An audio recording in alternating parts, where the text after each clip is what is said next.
हरे कृष्णा। आप सभी भक्तों को पांडव निर्जला एकादशी की बहुत सारी शुभकामनाएं। इस अत्यंत पुण्य फल प्रदायिनी निर्जला एकादशी व्रत का भक्ति, श्रद्धा और समर्पण के साथ आरंभ करने जा रहे हैं। तो ऐसे पुण्यमय शुभ अवसर पर ज्येष्ठ मास के शुक्ल पक्ष की आज द्वादशी तिथि पर इस पांडव निर्जला एकादशी का व्रत करते हुए चलिए उसी से जुड़ी हुई इस सुंदर पौराणिक कथा का श्रवण करते हैं। ये एकादशी अत्यंत महत्वपूर्ण है और इसीलिए इसकी पौराणिक कथा का श्रवण करके हम अपनी मानसिक और आध्यात्मिक चेतना को सशक्त बनाने का प्रयास करते हैं और परम भगवान श्री विष्णु से उनकी कृपा और भक्ति की याचना करते हैं। आइए आज की पांडव निर्जला एकादशी व्रत कथा आरंभ करते हैं। ये उस समय की बात है जब पांडव की संपूर्ण धराधाम पर विचरण कर रहे थे। पांडव यानी कुरु वंश में महाराज पांडु के पुत्र महाराज युधिष्ठिर, भीम, अर्जुन, नकुल और सहदेव, ये सभी पांडव सभी वैदिक नियमों का पालन करने वाले और भगवान श्री कृष्ण के भक्त थे। सभी वैदिक नियमों, व्रत, उपवासों का पालन करते थे, लेकिन उन सब में भीम ही एक ऐसे व्यक्ति थे जिनके लिए किसी भी उपवास का पालन करना अत्यंत कठिन हो जाता था। और अपनी इसी समस्या के विषय में सोचते हुए वे एक दिन पहुंच जाते हैं अपने पितामह ऋषि वेदव्यास जी के पास। वेदव्यास जी के पास जाकर उस दिन भीम की आंखों में थोड़ी निराशा थी, दुख था, लाचारी, निसहायता थी। अपने पुत्र को इस अवस्था में देखकर ऋषि वेदव्यास जी ने उससे पूछा, हे पुत्र, बताओ क्या बात है? आज तुम्हारे चेहरे पर ऐसी उदासी कैसे? कौन सी ऐसी बात है जिसने 10,000 हाथियों का बल धारण करने वाले अत्यंत शक्तिशाली और पराक्रमी भीम को भी आज उदास कर दिया?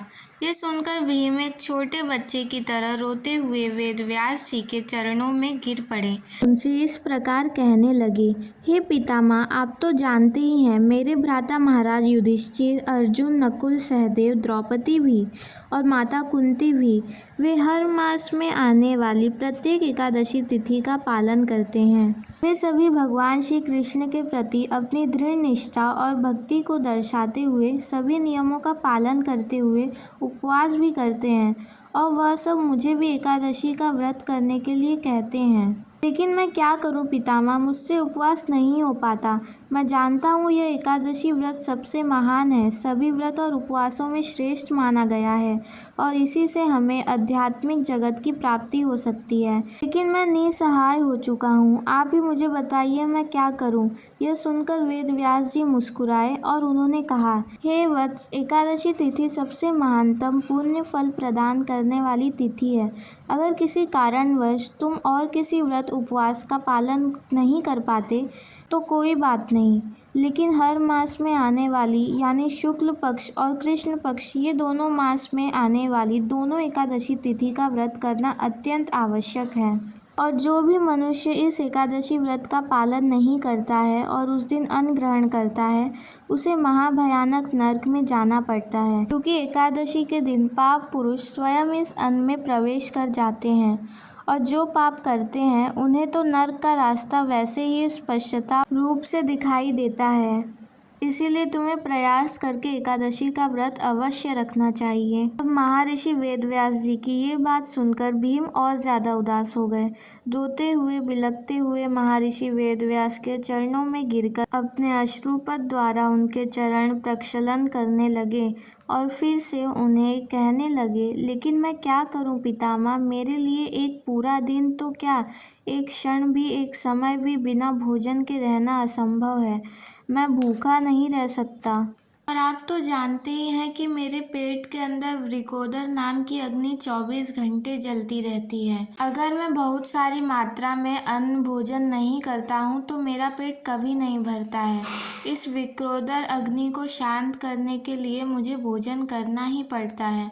तो एक समय तो क्या, मैं एक दिन भी भूखा नहीं रह सकता। अब ऐसे में एकादशी का व्रत कैसे कर सकता हूँ, और वह भी मास में 2-2 बार? नहीं नहीं पितामह, यह मेरे लिए संभव नहीं है।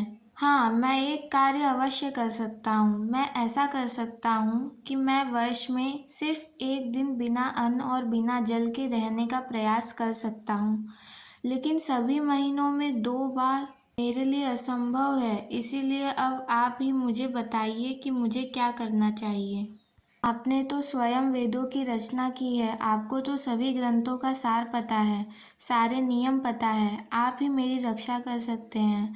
पितामह, कृपया आप मुझे इस धर्म संकट से बचाइए। महापराक्रमी भीम की ऐसी करुण पुकार सुनकर वेद व्यास जी मुस्कुराए और उन्होंने भीम से कहा, अवश्य पुत्र, अब ध्यान से सुनो। अब मैं तुम्हें एक ऐसा विशेष व्रत के बारे में बताने वाला हूँ जिसका पालन करने से तुम्हें वर्ष की सभी 24 एकादशियों का पुण्य फल प्राप्त हो जाएगा। और यह व्रत ज्येष्ठ मास के शुक्ल पक्ष में आने वाली निर्जला एकादशी का व्रत है। यह एकादशी वर्ष में आने वाली सभी एकादशियों में सबसे बड़ी मानी जाती है। जो भी मनुष्य पूर्ण श्रद्धा और नियम का पालन करते हुए अन्न और जल दोनों का त्याग करके पूरा दिन भगवत भक्ति में समर्पित रहता है, उसे वर्ष की समस्त एकादशियों का पूर्ण फल स्वतः ही प्राप्त हो जाता है। इसीलिए हे पांडुपुत्र, तुम इन ज्येष्ठ मास के शुक्ल पक्ष में आने वाली निर्जला एकादशी का पूर्ण नियम और श्रद्धा के साथ पालन करो। इसमें अन्न और जल दोनों का त्याग करना होता है और ऐसा करने से तुम्हें वर्ष की सभी एकादशियों का पुण्य फल प्राप्त हो जाएगा। अपने पितामह वेद व्यास जी की इन बातों को सुनकर भीम को कुछ राहत मिली। वे अत्यंत प्रसन्न हो गए और फिर आने वाले समय में ज्येष्ठ मास के शुक्ल पक्ष की जब निर्जला एकादशी आई तो उन्होंने इसे पूरे श्रद्धा और नियम पूर्वक इसका पालन किया और तभी से इस एकादशी का नाम पांडव निर्जला एकादशी या भीमसेनी एकादशी पड़ा। तो ये थी निर्जला एकादशी से जुड़ी हुई पौराणिक कथा।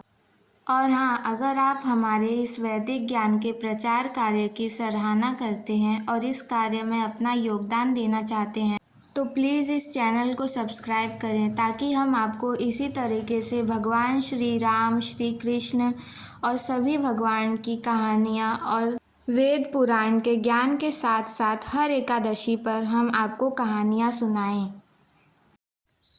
यदि आप अपने घर में सुख, समृद्धि तथा शांति चाहते हैं तो इस वीडियो को शेयर करें और इस चैनल को सब्सक्राइब करें।